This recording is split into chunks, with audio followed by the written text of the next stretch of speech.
நீங்கள் ஒருபோதும் ஏமாற்றப்பட விரும்பவில்லையா? உங்கள் வாழ்க்கையில், வேலையில் அல்லது உறவுகளில் யாராவது உங்களிடம் பொய் சொல்கிறார்களா என்று தெரிந்து கொள்ள வேண்டும் என்று எப்போதாவது நினைத்ததுண்டா? ஒவ்வொரு நாளும் நாம் பலரை கடந்து செல்கிறோம், ஆனால் அவர்கள் மனதில் என்ன இருக்கிறது என்று நம்மால் தெரிந்து கொள்ள முடிவதில்லை. ஒரு புன்னகைக்குப் பின்னால் உள்ள பதட்டம் என்ன? ஒரு சாதாரண வார்த்தைக்குப் பின்னால் ஒளிந்திருக்கும் உண்மை என்ன? காவல்துறையினரும் உளவியலாளர்களும் நிபுணர்களும் பயன்படுத்தும் ரகசியங்கள் உள்ளன.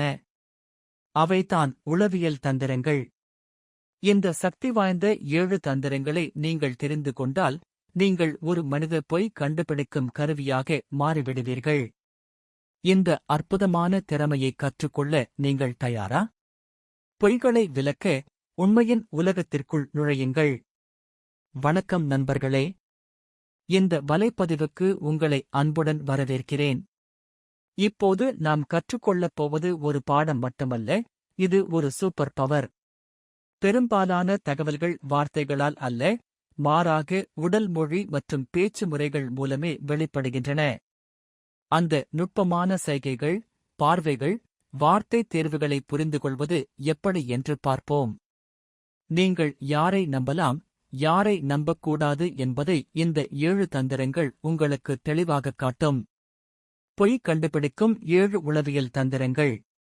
பொய் சொல்வதற்கு காரணம் மன அழுத்தம் மற்றும் பயம்.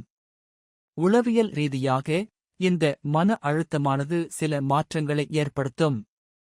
அந்த மாற்றங்களை அவதானிப்பதன் மூலம் நீங்கள் உண்மையைக் கண்டறியலாம்.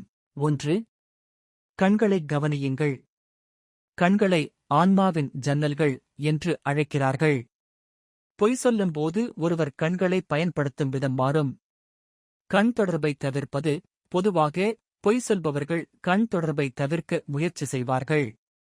ஆனால் மிகவும் பழக்கப்பட்ட பொய்யர்கள் உங்களை அதிகமாக பார்ப்பதன் மூலம் நேர்மையாக காட்ட முயற்சிப்பார்கள்.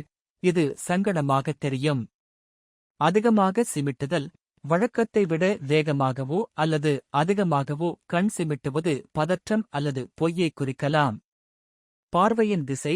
சில கோட்பாடுகளின்படி, ஒருவர் கதையை உருவாக்கும்போது, பொய் சொல்லும்போது மேலே வலதுபுறமாக பார்க்கலாம். உண்மையான நினைவுகளை அணுகும்போது மேலே இடதுபுறமாக பார்க்கலாம். 2. உடல் மொழியை அவதானித்தல். வார்த்தைகள் பொய் சொல்லலாம், ஆனால் உடல் மொழி உண்மையைச் சொல்லும். கைகளைக் கட்டுதல் அல்லது மறைத்தல். கைகளை மார்புக்கு குறுக்கே கட்டிக்கொள்வது அல்லது வாயை அடிக்கடி மூடிக்கொள்வது போன்ற தற்காப்பு நிலை அல்லது தகவலை மறைக்கும் உணர்வைக் குறிக்கும். அதிகமாக தடவுதல். விரல்களைத் தட்டுவது, தலையைச் சொறிவது, கழுத்தைத் தொடுவது போன்ற தேவையில்லாத அசைவுகள் பதற்றம் அல்லது உள்மனக் குற்ற உணர்வை வெளிப்படுத்தலாம். வார்த்தைக்கு முரண்பட்ட சைகைகள்.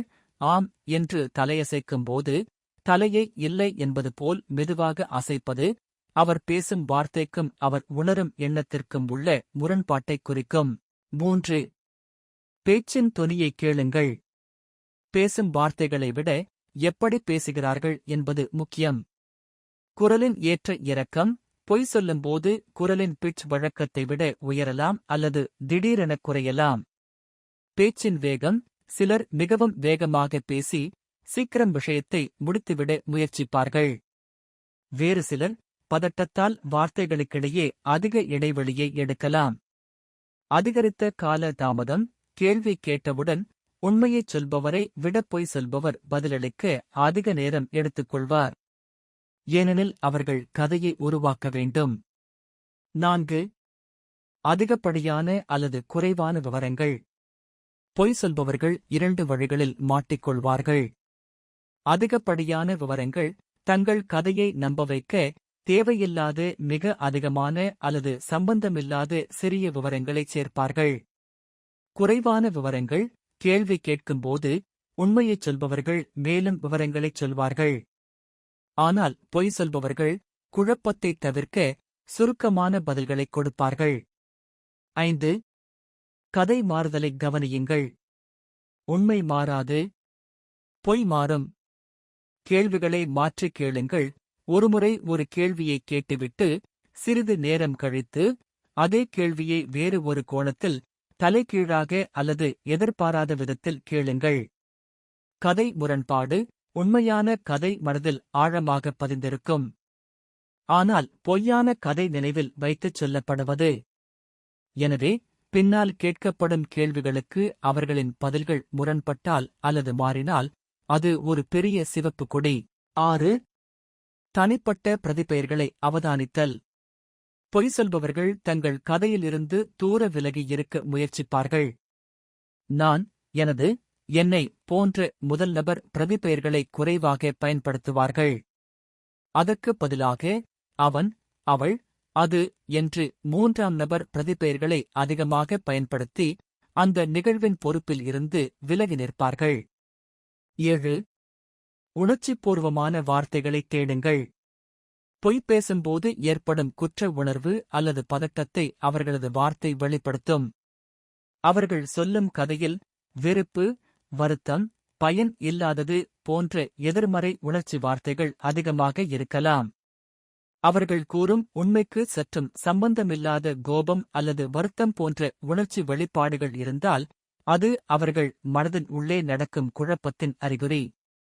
நண்பர்களே, ஒருவரின் முகத்தில் புன்னகை இருக்கலாம். ஆனால் உண்மையை அவர்களின் உடல் மொழி மறைக்க முடியாது.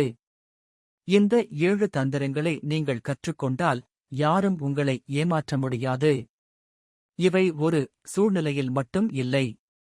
இவை காதல், வேலை, நட்பு, குடும்பம், எல்லா உறவுகளிலும் உங்களுக்கு பாதுகாப்பான கவசம். பொய்யை கண்டுபிடிக்க கற்றுக்கொள்வது என்பது பிறரை சந்தேகிப்பது அல்ல, உண்மையைக் காப்பது.